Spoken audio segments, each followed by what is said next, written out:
Namaskar dear learners, welcome to the MOOC of Pharmacology 2 subject code BP503T. I am Dr. Sardindu Kumar Mishra, Associate Professor in the Department of Pharmacology at Ramis Institute of Vocational and Technical Education, Greater Noida. So, dear learners, today we are going to discuss about the thyroid hormone.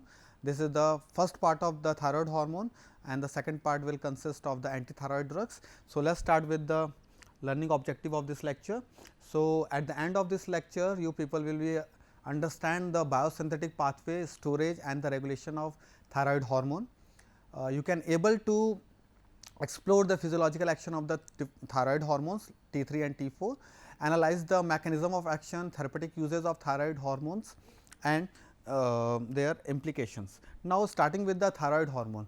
So, as we have a previous lecture over the different hypothalamic as well as the anterior pituitary hormones. So, this is also a very important hormone which is responsible for the growth as well as the control the different metabolic functions in our body. So, generally it is divided into 3 hormones. Thyroid hormone, जब भी हम thyroid hormone word use करते हैं तो it consists of 3 hormones. The first one is the thyroxine, which is also known as T4 because it consists of 2 DIT molecules which we can elaborate in the later part of this lecture.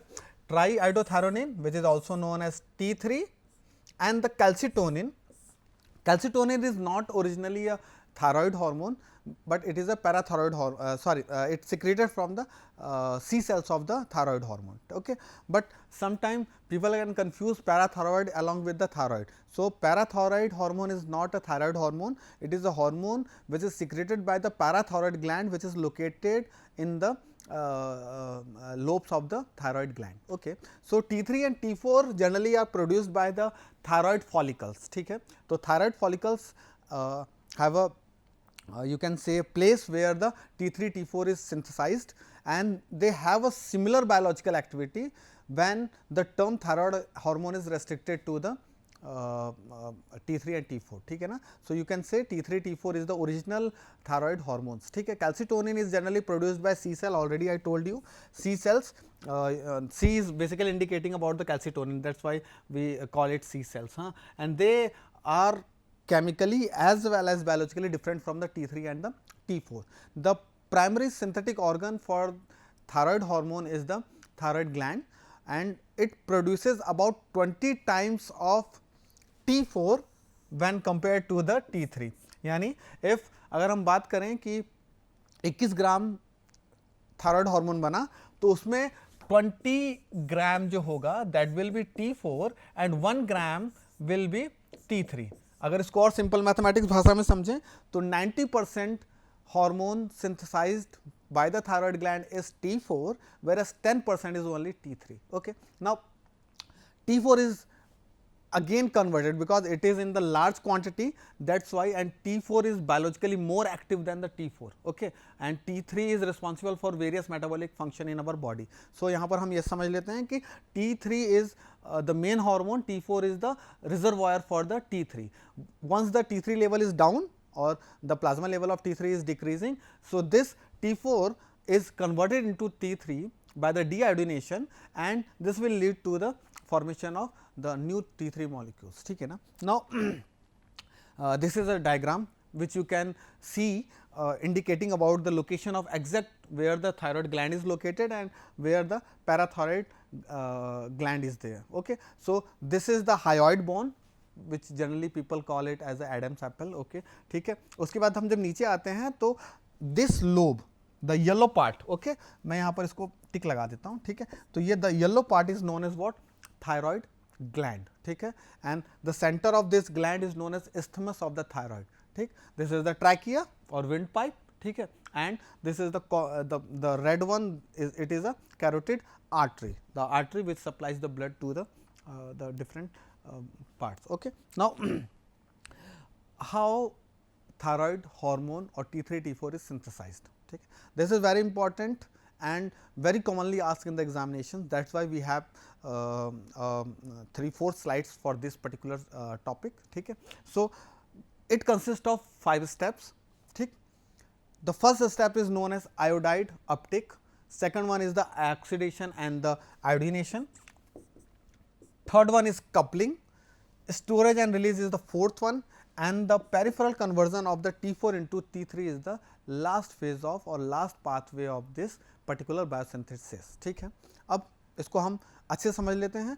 Total body content of I2 is around 30 to 50 milligram and in blood it is around 0.2 to 0.4 microgram per deciliter or per 100 ml.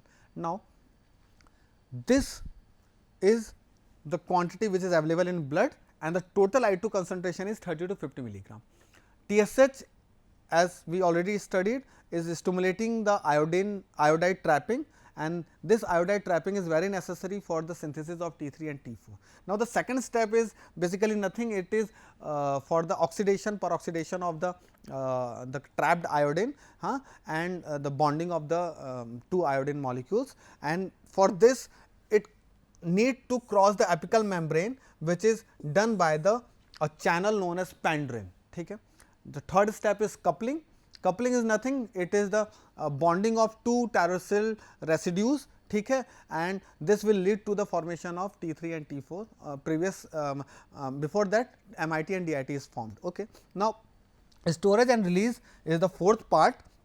Generally they are stored in thyroglobulin, ठीक है, and thyroglobulin is you can say the place where the T4 is maximally stored, and once the body requires the thyroid hormone, it can proteolyzed by some particular proteolytic enzymes, and then it will release the T4 and T3 as per the requirement. And once the T4 is released, this will convert it into T3 by liver and kidney, ठीक है, and the enzyme which is responsible for the conversion of T4 into T3 is the iodothyronine and deiodinase. आप इसको short में deiodinase के नाम से भी याद कर सकते हो. This is the hormone which converts the T4 into T3. Now this is the step which we have already talked about. ठीक है, तो ये देखो 5 स्टेप्स यहाँ पे भी है, सेम चीज वैसे ही है, बट इसको हम ज़्यादा अच्छे से डायग्राम से समझते हैं. ठीक है ना. तो this is a very colourful diagram which I think help to learn about the thyroid synthesis. ठीक है. सो हम स्टार्ट करते हैं सबसे पहले आयोडीन के अपटेक से. हम खाना खाते हैं, हम नमक खाते हैं. जनरली आप एडवर्टीजमेंट देखते हो, आपके उसमें आयोडीन है कि नहीं, नमक में आयोडीन है कि नहीं ना. तो हम जब वो खाते हैं तो that iodine will get into the blood. ठीक है ना, ये ब्लड में आ गया. हाँ, अब ब्लड में आने के बाद ये आयोडीन हमारे कहाँ पर आ जाएगा, थायराइड फॉलिकुलर सेल्स के अंदर आ जाएगा. थायराइड ग्लैंड पे फॉलिकुलर सेल्स होते हैं, वहां पर ही आ जाएगा. ठीक है, और इसको लाने के लिए जो चैनल रिस्पॉन्सिबल होगा that is known as what, NIS. N for sodium, I for iodine and S for symporter. Symporter का मतलब सोडियम. आप देखो तो सोडियम भी अंदर जा रहा है और साथ साथ में उसके I नेगेटिव जो है वो भी अंदर जा रहा है. ठीक है ना, तो दोनों उसके साथ अंदर जा रहे हैं. ठीक है, clear.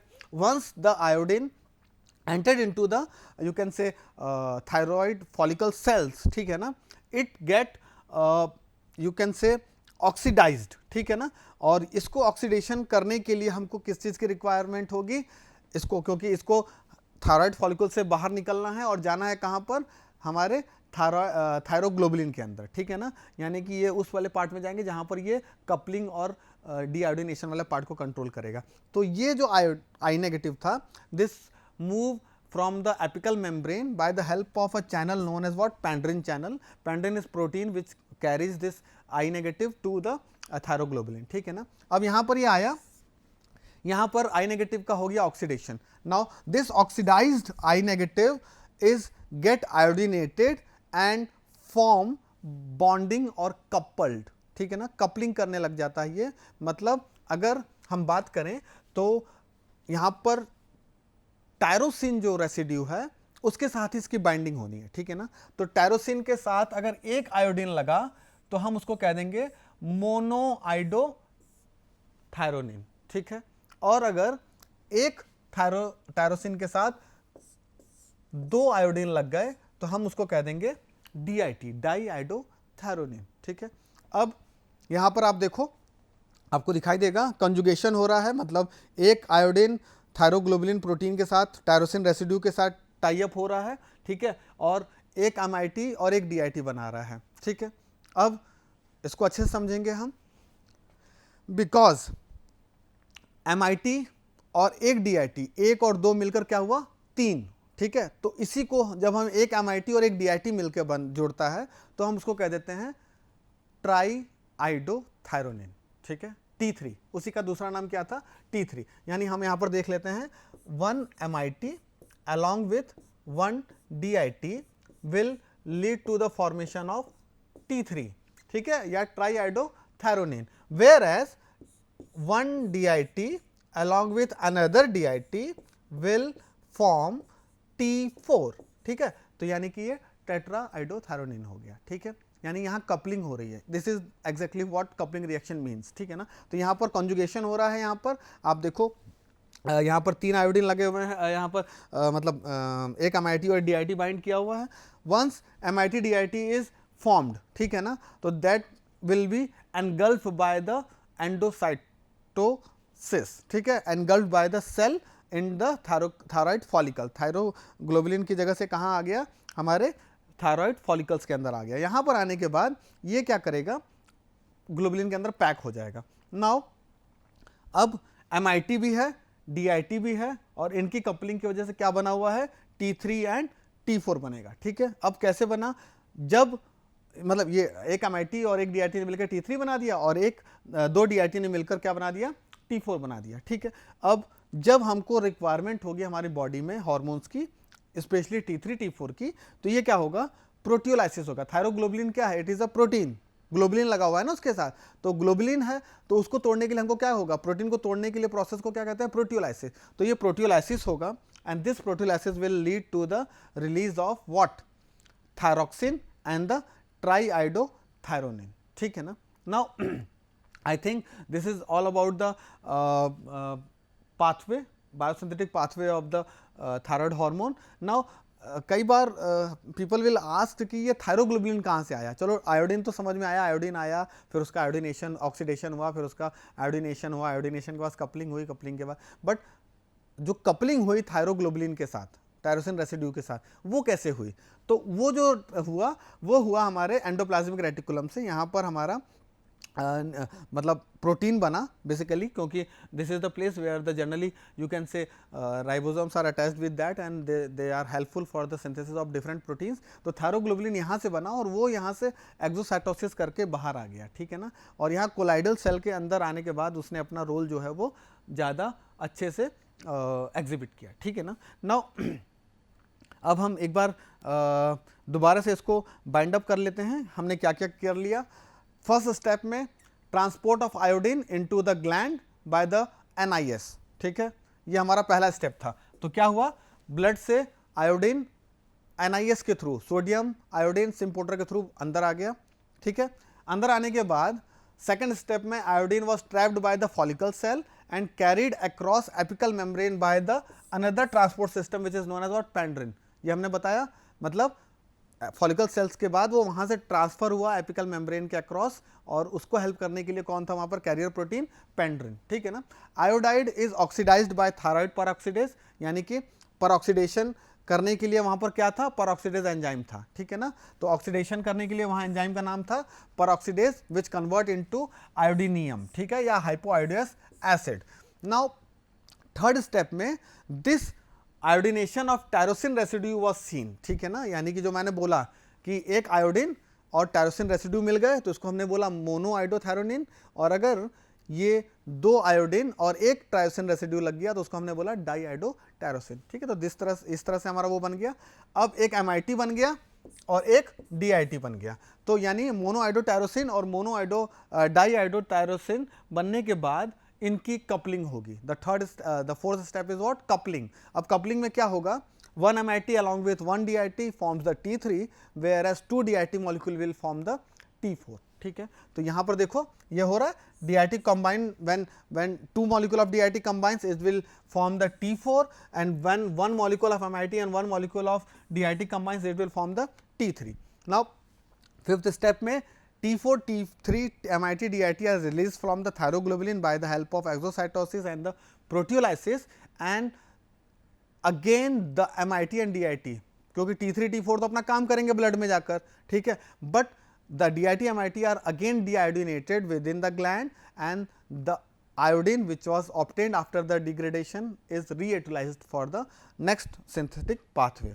Now this is all about the biosynthetic pathway. Now generally हमने यहाँ इसकी बात कर ली है तो इसलिए हो चुका है, ठीक है. Now transport, metabolism and excretion की अगर बात कर लें तो generally thyroid hormone is binding with the plasma protein, ठीक है. Specially when we talk 0.03 to 0.08% of T4 is bound with the plasma protein, whereas 0.2 to 5.5% of T3 is bound with the free available as a free form, sorry, हाँ, ठीक है. Now यहाँ पर 3 तरह के proteins हैं जिनके से बाइंड करेगा हमारा thyroid hormone. The first one is known as the thyroxine binding protein. हम इसको डिक्रीजिंग ऑर्डर में लगा रहे हैं. जिसके बाइंडिंग सबसे ज़्यादा है वो कौन सा है? Thyroxine binding protein which is also known as TBG, ठीक है. Thyroxine binding pre albumin is the next one and albumin is the least affinity binding with the you can say T4, ठीक है ना. नाउ हाफ लाइफ की अगर बात कर लें तो 6 to 7 डेज है T4 का हाफ लाइफ, क्योंकि इसकी बाइंडिंग यहाँ पर ज़्यादा है. बट अगर T3 की बाइंडिंग की हम बात कर लें तो T3 की बाइंडिंग कम है प्रोटीन के साथ, इसलिए इसका हाफ लाइफ भी कम है. ये 1 to 2 डेज में डिग्रेड होकर बॉडी से एलिमिनेट आउट हो जाता है. Now this is the pathway. कैसे मेटाबोलाइज हो रहा है तो हम T4 का देखते हैं. ये T4 है और इसका डिग्रेडेशन देख रहे हैं तो it will convert into T3. The first ये वाला T4 से T3 बनने के लिए उसमें से एक आयोडीन को निकालना पड़ेगा, तो डीआयोडीनेशन वर्ड आ गया, T3 बन गया. इसका सल्फेशन हो सकता है, इसमें एक सल्फाइड ग्रुप लग सकता है. इसका ग्लूकोनाइड कंजुगेशन हो सकता है, एक ग्लूकोनाइड कंजुगेट लग सकता है इसके साथ. इसके साथ मतलब अगर इसका क्लीवेज हो गया तो ये DIT बना देगा, ठीक है. अगर यहाँ पर जो अमीन लगा हुआ है इसके साथ NH2 जो लगा हुआ है, अगर उसका डीअमीनेशन हो गया तो this will lead to the formation of deaminated T4, ठीक है ना. तो this is the whole pathway which is generally seen in the metabolism of the thyroid hormone, ठीक है ना.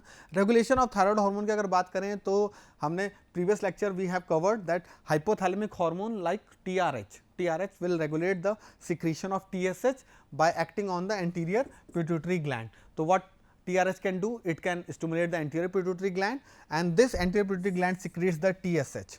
Now TSH के ऊपर हमने previous lecture में बहुत डिटेल में पढ़ा था. So TSH what can it can do, it can start the trapping of the iodine, ठीक है ना. ये iodine trapping से start करेगा और बहुत सारे functions को regulate करेगा. Now thyroid gland के ऊपर काम करेगा जिसकी वजह से T4 और T3 की सिंथेसिस स्टार्ट हो जाएगी और फिर उसकी वजह से हमारे टारगेट टिश्यू पे जो भी एक्शन आने होंगे वो देखने को मिलेंगे. But once the excessive level of T3 is there और मेटाबॉलिज्म की वजह से हमको RT3 बनने लगा तो ये नेगेटिव फीडबैक मैकेनिज्म के थ्रू किसको इनिबिट कर देते हैं? एंटीरियर पिट्यूटरी ग्लैंड को इनिबिट कर देते हैं which will inhibit the TSH secretion. Now what are the pharmacological action, this is very required, ठीक है. तो generally it is helpful in growth. Effect of thyroid hormone on growth is manifested mainly in the growing children. The growing children require the thyroid hormone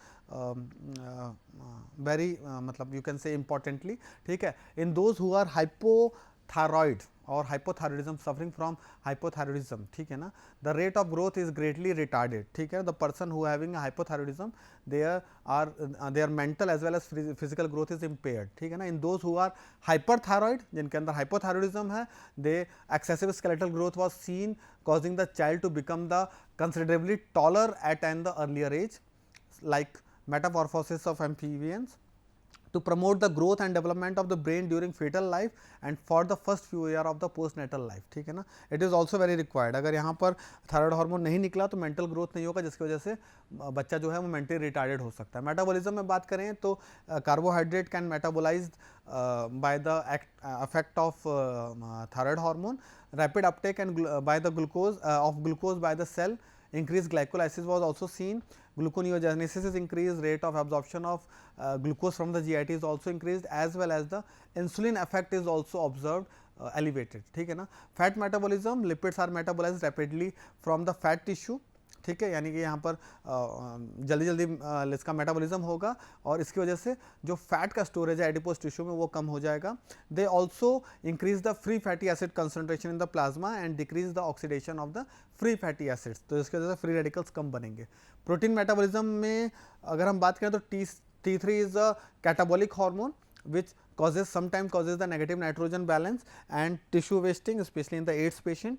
CVS में अगर हम बात करें तो generally T3, T4 what it can do, T3 increases the peripheral demand, stimulate the contractility as well as the heart rate and the cardiac muscle contractions, and this is attributed due to the stimulation of the calcium ATPase enzyme.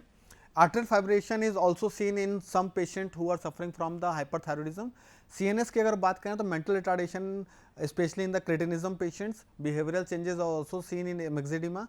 Hyperthyroid individuals are anxious, nervous, excitable and sometimes exhibit you can say tremor and the hyperreflexia. ठीक है ना. GIT में ये motility को बढ़ा देते हैं, propulsive activity increase due to the T3 T4. Hypothyroid patients के अंदर जनरली कॉन्स्टिपेशन देखने को मिलता है क्योंकि मोटिलिटी कम हो जाएगी, whereas diarrhoea was resulted due to the hyper secretion of T3 T4. Now how T3 T4 acts, ठीक है ना, कैसे ये काम करता है, what is the mechanism of action. So generally T3 T4 is available in the blood, ठीक है. What it can do, the because ये न्यूक्लियर रिसेप्टर के थ्रू काम कर रहा था, हमने सबसे पहले लेक्चर में बात की थी इसके बारे में, ठीक है. तो न्यूक्लियर रिसेप्टर के थ्रू काम कर रहा था, तो ये T3 T4 अंदर जाएगा. T4 खुद से रिसेप्टर से नहीं बाइंड करेगा, वो कन्वर्ट होगा सबसे पहले और कन्वर्ट होने के बाद वो बनाएगा T3 and this T3 will get bind with the sorry thyroid receptor, ठीक है ना. अब यहाँ थायराइड रिसेप्टर से बाइंड करने के बाद this will stimulate the you can से TRE. What is TRE? It is the thyroid responsive element which is attached with the DNA. ठीक है, DNA के साथ अटैच्ड होता है ये एलिमेंट और ये रिस्पॉन्सिबल है for the stimulation of the transcription in the mRNA. ठीक है, और यहाँ पर एक बार ट्रांसक्रिप्शन इंक्रीज हुआ तो इसकी वजह से ज़्यादा प्रोटीन सिंथेसिस होगा या जो रिक्वायर्ड प्रोटीन्स हैं उनकी सिंथेसिस ज़्यादा होगी और इसकी वजह से ग्रोथ या फिर मेंटल ग्रोथ जो है वो ज़्यादा देखने को मिलता है. ठीक है ना. नाउ अगर हम बात कर लें what is the relation between the T4 and T3, तो generally thyroid secretes T4 more compare to the T3. मैंने पहले बता दिया T4 का लेवल जो है वो 90% है, वेयर एज T3 का जो लेवल है वो ओनली 10% है. ठीक है, okay. But when we talk about the iodine deficient states, जहाँ पर ये आयोडीन की लेवल कम है तो वहाँ पर ये चीज़ें थोड़ी अलग हो जाती हैं. T4 is major circulating hormone because it is 15 times more tightly bound with the plasma protein. ठीक है, ये हमने पहले ही बात कर ली. 3 प्लाज्मा प्रोटीन्स के साथ बाइंड करता है, specially TBG thyroid binding globulin के साथ उसका बाइंडिंग जो होता है बहुत ज़्यादा होता है, इसलिए उसकी हाफ लाइफ भी अराउंड 7 डेज के आसपास होती है. T3 is 5 times more potent than T4 and acts faster for the peak responses. Peak effect of T3 comes in 1 to 2 days and while T4 requires 6 to 8 days for the peak action of its after its dosing. ठीक है ना. T3 is more avidly bound to the nuclear receptor. Simple सी बात है, T3 की affinity ज़्यादा अच्छी है कंपेयर टू द T4. ठीक, एंड T4 इसीलिए कन्वर्ट होता है T3 में और वो जाकर बाइंड करके अपना रिस्पॉन्स जो है वो ज़्यादा अच्छे से दे पाता है. T4 itself doesn't stimulate the transcription or the TRE element. ठीक है ना. About 1/3 of the T4 is converted to T3 in the thyroid cell, liver and kidney by an enzyme known as deiodinase. ठीक है ना. तो यहाँ पर आप फिर से दोबारा ये आ गया है, deiodinase की वजह से ये कन्वर्ट होता है. स्पेशली कन्वर्जन साइट जो है वो लीवर है, थायराइड सेल्स हैं और किडनी है. ठीक है. Now in addition T3 is generated within the target cell, especially the skeletal muscles, heart, brain, pituitary by another type of deiodinase which is known as D2 or sometimes deiodinase 2. ठीक है. When we talk about the pharmacokinetics and the interaction, so the oral bioavailability of L-thyroxine, levothyroxine is a drug which is very commonly used, ठीक है, to treat the hypothyroidism. So levothyroxine is 75% having a bioavailability, but hypothyroidism can reduce the oral absorption. ठीक है. It should be administered in empty stomach to avoid the interference with the food. It means they have an interaction with the food. If you consume the drug within the 10 minutes of the food consumption, then it will the effect or the bioavailability will decreases. ठीक है ना. Sucralfate, iodine, iron, calcium, proton pump inhibitor also reduces the absorption of thyroxine. CYP3A4, it is a macrosomal enzyme which inducers like the rifampin, phenytoin and carbamazine accelerate the metabolism T4 doses of, and this is the reason why when we are administering these drugs, especially rifampicin, phenytoin and carbamazepine, so we need to increase the dose of the thyroxine to take the response. ठीक है ना. Now what are the therapeutic effects? ठीक है. So generally they are commonly used for the replacement therapy, especially in the patient who are suffering from cretinism. Cretinism is a disease generally seen in the children's and they are having a mineral you can say mental retardment. ठीक है. Adult hypothyroidism, myxedema, coma, non toxic goiter, thyroid nodules, carcinoma of thyroids. ठीक है. ये मतलब generally these are the diseases which are seen in the patient who having a hyper और hyposecretion of the thyroid hormone. ठीक है. Now these are the pathological conditions where you can see, this one is the figure which indicates the hypothyroidism. What are the symptoms of the hypothyroidism? Thinning of the hair, पहला hair loss होने लग जाता है, eyebrow के hair loss होने लगते हैं, face puffy हो जाता है, थायराइड ग्लैंड एनलार्ज हो जाता है, स्वेलिंग हो जाता है उसमें. ठीक है. स्किन जो होगी वो ड्राई होने लगेगी, हार्ट बीट यानी आपको ब्रेडिकार्डिया देखने को मिलेगा. ठीक है. कॉन्स्टिपेशन होगा क्योंकि अब प्रोपल्सिव मोमेंट जीआईटी का कम हो गया, एपेटाइट भी नहीं होगी, पूरा एपेटाइट देखने को मिलेगा. आपकी जो एक्सट्रीमिटीज़ हैं, आपके हाथ पैर जो हैं वो ज़्यादा ठंडे रहेंगे. ठीक है ना, compare to the normal peoples. Infertility या फिर हैवी मेंस्ट्रुएशन फीमेल्स में देखने को मिल सकता है. And sometimes they also induce the carpal tunnel syndrome. ठीक है. Generally you can say weight gain, poor memory and intolerance to the cold is the primary symptom of the hypothyroidism. ठीक है. नाउ हाइपरथायरॉयडिज्म में देख लें क्या हो जाता है. तो फैटिगनेस देखने को मिलेगी, आप जल्दी आपको थकावट लगने लगेगा. ठीक है. स्लीपिंग पैटर्न में डिस्टर्बेंस आने लगेगा, टैकीकार्डिया, इरेगुलर हार्ट बीट. ठीक है. वेट लॉस होने लगेगा, बहुत जल्दी वेट लॉस होने लगेगा. ठीक है. नर्वसनेस देखने को मिलेगा, आपको हीट से इंसेंसिटिविटी होने लगेगी, आपको मतलब बहुत जल्दी गर्मी लगने लग जाएगी, आपका बीएमआर बढ़ जाएगा, मूड स्विंग्स होने लगेंगे, ट्रिमर होने लगेगा हैंड में, सम टाइम प्रोपल्सिव मोमेंट की वजह से डायरिया देखने को मिल सकता है आपको. स्वेटिंग मैंने बता दिया क्योंकि हीटिंग ज़्यादा आपको इंसेंसिटिव हो जाओगे आप. ट्विचिंग, नेल्स आपके टूट के गिरने लग जाएंगे, ब्रेटलिंग होने लगेगी, redness in the palm, bulging eyes देखने को मिलेगा, hair losses and goitre is also observed in the hypothyroidism. ठीक है. Sorry, hyperthyroidism. So these are the difference between the hyper and the hypothyroidism. ठीक है. These are the references. You can refer these books for your detailed study. ठीक है. Thank you for your patience listening. Thank you.